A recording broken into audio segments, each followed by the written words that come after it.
고난주간 5일째 새벽입니다. 계속해서 십자가 유산, 다섯 번째로 선한 싸움에 관하여 히브리서 12장 4절 말씀으로 함께 은혜를 나누려고 합니다. 세상은 선과 악의 싸움터다. 틀림없습니다. 분명합니다. 의와 불의의 접전장이다. 아주 좋은 말입니다. 선과 악의 싸움에서 선한 사람들이 악에 패하여 어두워지게 되고 가면 갈수록 세상은 더 악해지는 이런 세상이 되고 만 것입니다. 이런 때에 우리 교회 사명은 뭘까요?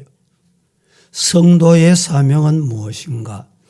세상에 복음의 빛을 비추고 성도들이 사탄의 유혹을 맞서 싸워 승리해야 합니다.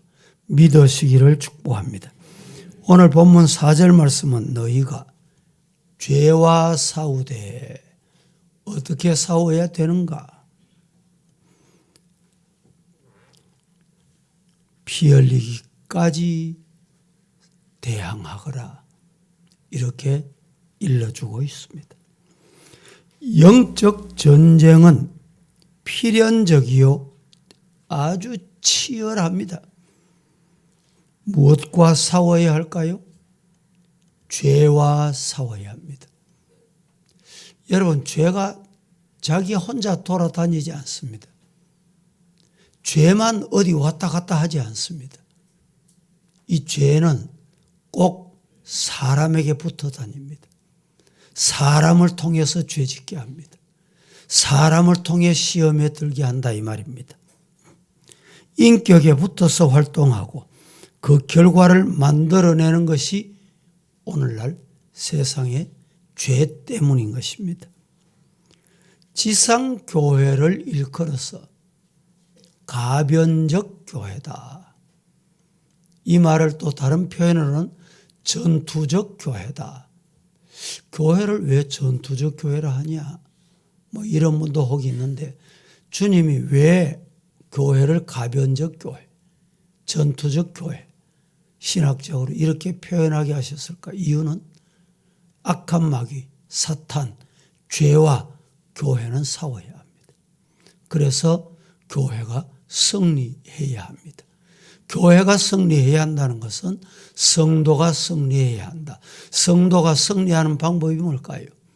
자신의 힘, 자신의 인격, 자신이 준비하고 갖춘 것으로 세상 죄악과 이길 수 있느냐? 불가능합니다. 그래서 주님과 함께 해야 합니다. 땅 끝까지 복음을 전하라는 말씀은 영적 싸움에서 승리해서 하나님의 나라를 확장시켜라. 하나님의 나라가 더 넓어지게 해라. 많아지게 해라. 이런 말씀이 되겠습니다. 이 세상에 죄가 활동하지 않는 곳 어디 있을까요? 죄가 틈타지 않는 이 있을까요? 이 죄는 개인에게 인격을 통해서 크고 작은 여러 가지를 통해서 개인에게 찾아옵니다. 그리고 또 가정도 마찬가지. 가정에 죄가 들어오면 가정이 파산납니다. 불협 화음이 일어납니다. 나누어지게 되는 아픔을 겪게 됩니다. 나누어지는 가정을 대부분 보면 죄 때문입니다. 성격이 다르다. 성격이 안 맞다. 그 성격이 왜 안 맞을까요? 죄 때문에 안 맞는 거예요. 그래서 결국에 그렇게 됩니다. 세상도요. 죄 때문에 문제가 됩니다. 여기저기 들려오는 소리 보세요. 어떻게 저런 죄악을 저지를 수 있나? 어떻게 사람의 인격이 저렇게까지 악해지나? 이게 우리가 살고 있는 세상입니다. 더 중요한 것은 죄가 어디까지 들어오느냐? 여러분, 죄가 어디까지 옵니까? 교회 안에까지 들어와요. 성도를 죄악에 빠뜨립니다. 시험에 들게 합니다.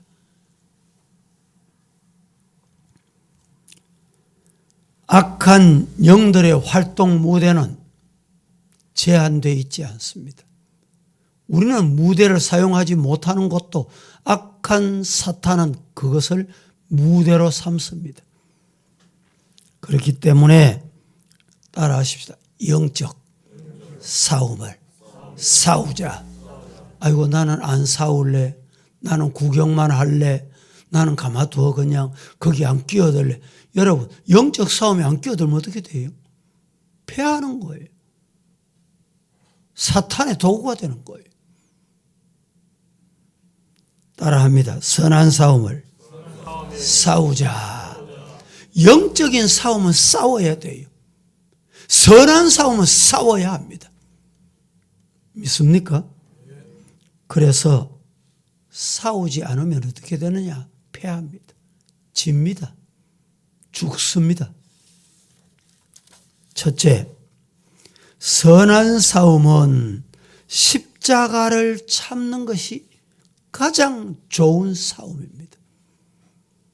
오늘 본문 4절에 죄와 싸우되 아직 피 흘리기까지는 대항하지 아니하고 이렇게 말합니다. 예수님께서 십자가에서 거룩한 피를 쏟아주시고 흘려주시고 물 한 방울도 남기지 않으시고 다 쏟으셨습니다. 우리를 대신하여 죄와 사탄의 나라와 예수님이 싸워주신 것입니다. 피 흘리며 싸우셨고 부활하심으로 사망 것에 이기심으로 그 싸움에서 승리하신 것입니다. 예수님은 부활의 첫 열매가 되셨습니다. 그 다음 열매는 교회요 성도입니다. 부활의 첫 열매 되신 예수님 같이 그 두 번째로 오늘 우리들도 승리자가 되기를 축복합니다. 부활이 있다는 것은 그 전에 뭐가 있었단 말입니까? 어떻게 했단 말입니까? 싸워서 이겼다는 말이에요. 부활이 있었다는 말은 싸워서 영적 싸움에 선한 싸움에 이기셨다, 물리치셨다, 깨트리셨다. 성경은 이렇게 정언합니다. 예수님께서는 우리의 죄악과 사탄의 권세 앞에서 맞서서 싸우셨습니다. 그 선한 싸움이 바로 십자가를 참으신 것 때문입니다. 오늘 본문 4절을 봉독했는데 2절 말씀은 이렇게 말합니다. 2절 믿음의 주여 또 온전하게 하시는 이 예수를 바라보자. 그는 그 앞에 있는 기쁨을 위하여 십자가를 참으사 부끄러움을 개의치 아니하시더니 따라합니다. 하나님의 보좌 우편에 앉으셨다. 믿으시기를 축복합니다. 십자가는 부끄러움을 참을 수 있는 싸움의 싸움입니다. 수치와 모독도 참을 수 있게 하는 것입니다. 참으면, 인내하면, 참으면 무슨 유익이 있을까요? 십자가를 참으사, 십자가를 참으사. 그 다음 바로 앞에 오늘 우리에게 예수님을 바라보게 하셨던 것입니다. 그 앞에 있는 기쁨을 위하여 승리의 기쁨, 여러분 십자가를 참는 자에게 주어진다. 믿으시기를 축복합니다. 아무에게나 누구에게나 십자가의 기쁨이 주어지지 않습니다. 예수님께서 자기 십자가를 지고 나를 따르라 하신 이유가 뭘까요? 왜 그렇게 말씀하셨을까요? 십자가를 부끄러워하지 말고 끝까지 참으면 반드시 영적 싸움에서 승리하게 될 것이다. 할렐루야. 그래서 내게 지어진 십자가 구경꾼이 되지 마시고 내 팽개치지 마시고 십자가를 참으시기 바랍니다. 그것이 영적 싸움에서 승리하는 방법 믿으시기를 축복합니다. 복음을 전할 때 우리에게 중요한 것은 십자가를 참는 것입니다. 하나님의 뜻대로 살아갈 때 승리하는 비결은 십자가를 참아야 합니다. 사명 주신 그 사명을 감당할 때 끝까지 십자가를 참는 자가 승리하게 되는 것입니다. 그때 하나님이 주시는 승리의 기쁨이 바로 앞에 기다리고 있습니다. 이 기쁨이 기다리고 있음에도 보지 못하고 알지 못하고 깨닫지 못해서 못 참아. 그러면 어떻게 될까요?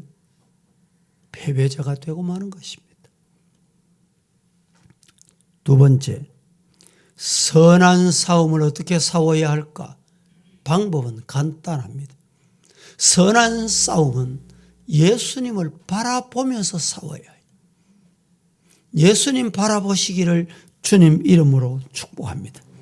오늘 4절 말씀에 너희가 죄와 싸우되 아직 피 흘리기까지 대항하지 아니하고,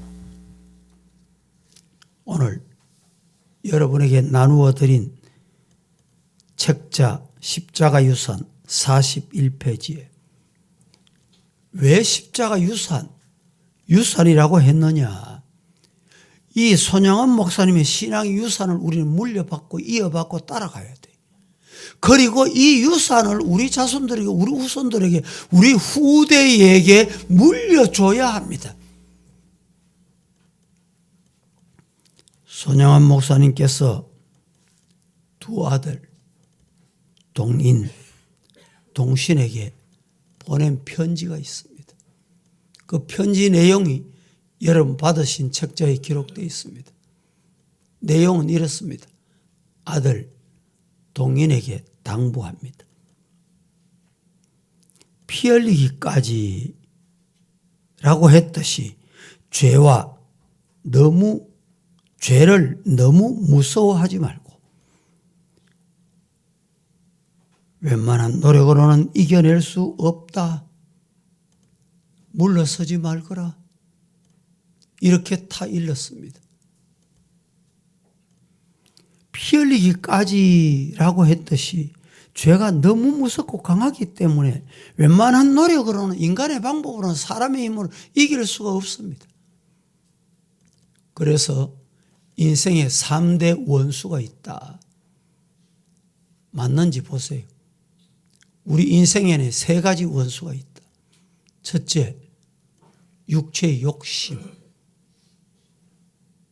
둘째, 세상의 허영. 육체의 욕심, 세상의 허영. 세 번째는 마귀 유혹.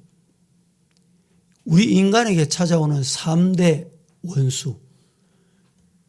육신의 욕심, 육체의 욕심. 이건 끝이 없습니다. 끝이 없어요.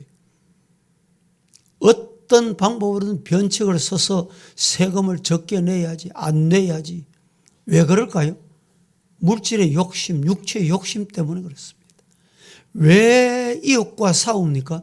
원수를 사랑하라고 했는데 왜 싸움터가 됩니까? 육신의 욕심 때문에. 인격을 가진 인간에게는 두 번째, 허영이 있습니다. 허영. 난데 내가 너보다 낫다는 거예요. 너보다 많이 가졌다는 거예요. 너보다 힘이 있다는 거예요. 이 모든 것이 어디서 오는지 아세요? 마귀의 유혹을 통해서 옵니다. 이길 수 있는 성도가 되기를 예수님 이름으로 축복합니다.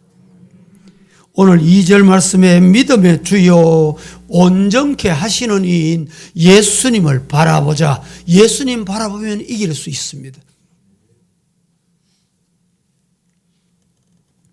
그럼 예수님은 우리를 어떻게 이기게 하실까요?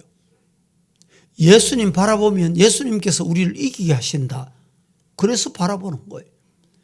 예수님이 우리를 어떻게 이기게 하실 것인가? 2절에 믿음의 주요 온전케 하시는 이인 예수를 바라보자. 온전하게, 온전하게라는 말은 헬라 원어로 테레이온텐이라고 표현되어 있습니다.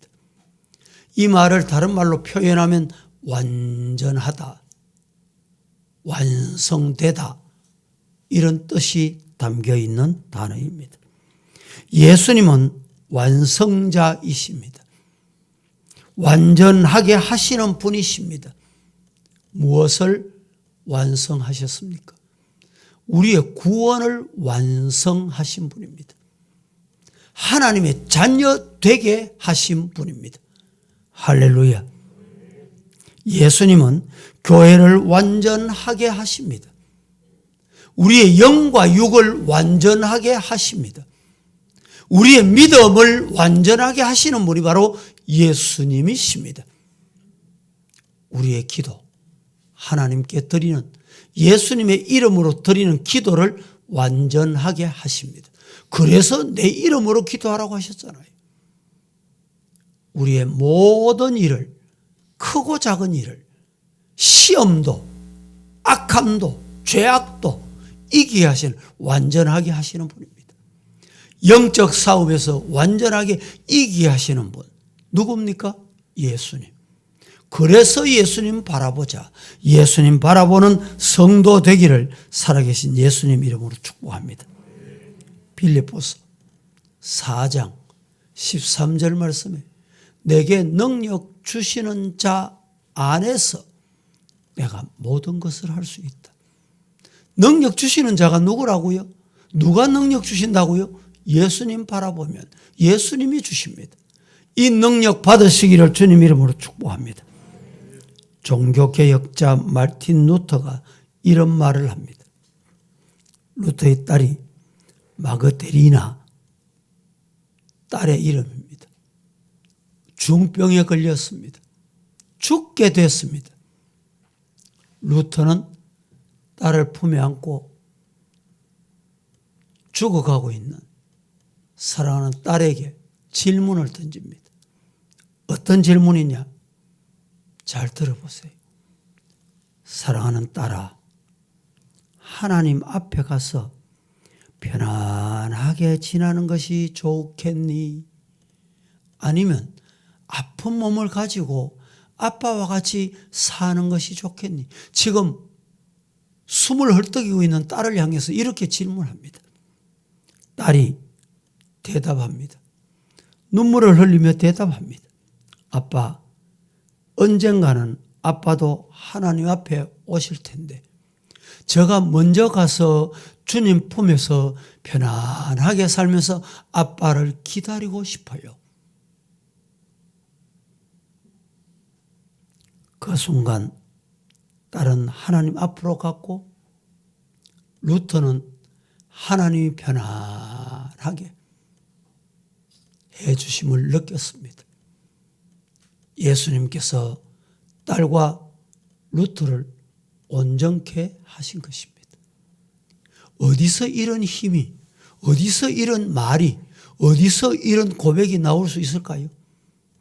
온전하게 하시는 예수님을 바라볼 때. 지금 가수 중에 현미입니까? 현숙인가? 85세.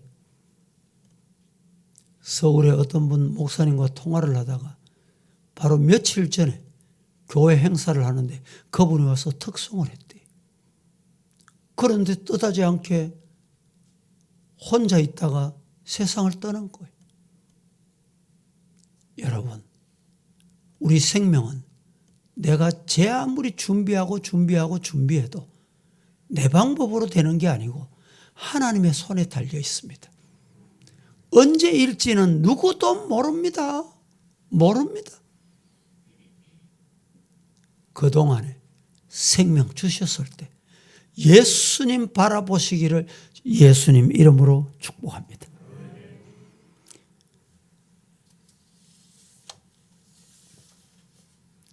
루터는 딸의 평안히 숨고드는 모습을 보고 빙그레 웃으면서 이렇게 말합니다. 그래, 맞아.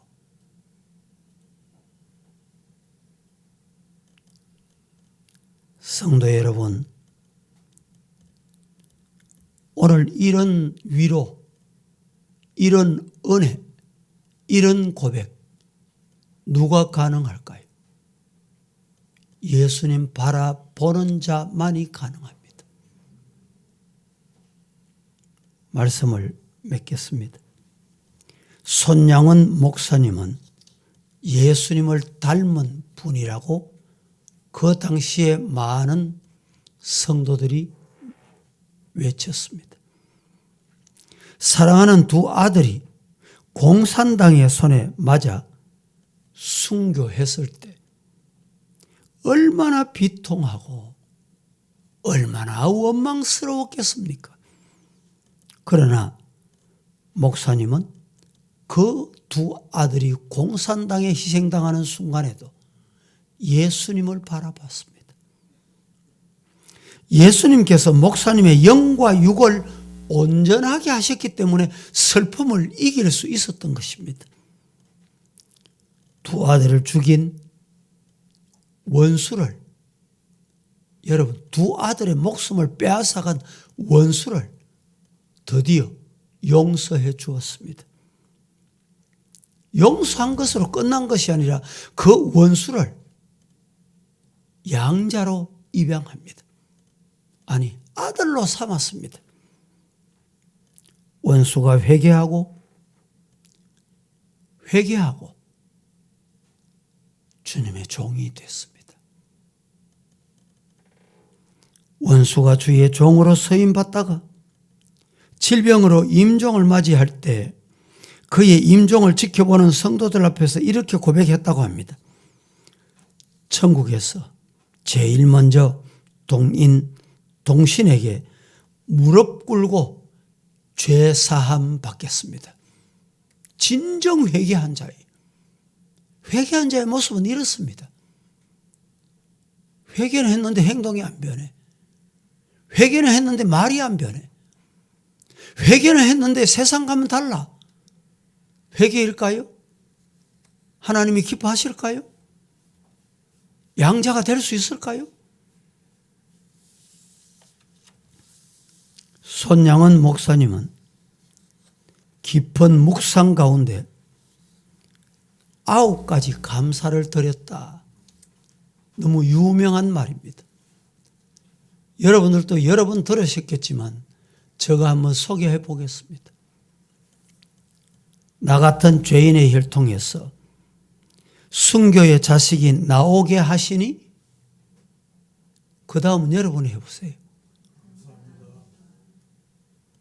허다한 많은 성도들 중에 어찌 이런 보배들을 주께서 하필 나에게 맡겨주셨는지 이 점 또한 감사합니다. 삼남 삼녀 중에서 가장 아름다웠던 두 아들 장자와 차자를 주님께 바치게 하심을 감사합니다. 네 번째, 한 아들 순교도 귀한데 한 아들 순교도 너무너무 귀하거늘 하물며 두 아들 순교하게 하시니 감사합니다.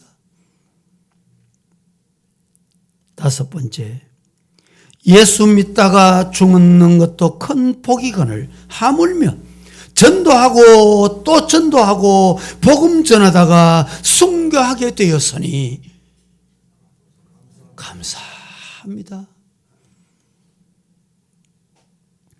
여섯 번째는 미국 유학 가려고 준비하던 내 아들, 미국보다 더 좋은 천국 갔으니 내 마음 안심이 되어 감사합니다. 일곱 번째, 나의 사랑하는 아들이 아들의 원수를 회개시켜 내 아들 삼고자 하는 사랑의 마음을 주셨으니 감사합니다. 여덟 번째, 두 아들의 순교로 말미암아 무수한 천국의 아들들이 생길 것을 믿으니 감사합니다. 마지막에 9번째 감사는 이렇습니다. 이 같은 역경 중에서도 이상 8가지 진리와 하나님의 사랑을 찾는 기쁨의 여유를 내게 믿음으로 주셨으니 감사합니다. 이것이 두 아들을 공산당의 손에 희생시킨 아버지 손양원 목사님의 감사의 고백입니다. 성도 여러분, 왜 용서하지 못할까요? 예수님을 바라보지 못하기 때문에. 왜 사랑하지 못할까요? 예수님을 생각하지 않기 때문에. 왜 하나 되지 못할까요? 예수님 의지하지 못하기 때문입니다. 따라합니다. 예수님을 바라보자. 예수님, 나 죄를 위하여 골고다에 십자가 지시고 가셔서 십자가 위에서 가시면류관 쓰시고 못 박히시고 창에 찔리시고 물과 피를 다 쏟으시고 3시간의 고통을 참으시다가 마지막 운명하신 날이 바로 오늘입니다. 오늘 또 내 하고 싶은 말, 내가 하고 싶은 것 방황하며 사시다가 또다시 예수님을 십자가에 못 박는 어리석은 죄를 범하지 마시고 이 아침에 오늘 성령이 강림하시어 예수님 바라볼 수 있는 눈을 뜨게 하옵소서. 오늘 하루 예수님 바라보며 십자가에 달리신 예수님, 십자가에서 죽으신 예수님, 십자가에서 물과 피를 남김없이 쏟으신 예수님 바라보는 눈을 열어 주옵소서. 기도하시고 예수님 바라보시다가 용서하지 못했던 것 용서할 수 있는 은혜를 입고, 사랑하지 못했던 것 예수님 생각하며 사랑할 수 있는 은혜를 입고, 하나 되지 못했던 것 예수님 의지하여 하나 되는 축복의 성도 다 되시기를 예수님 이름으로 축복합니다. 죄와 사후대 피 흘리기까지 싸우라고 했습니다. 죄와 사후대 피 흘리기까지 싸우라는 말입니다.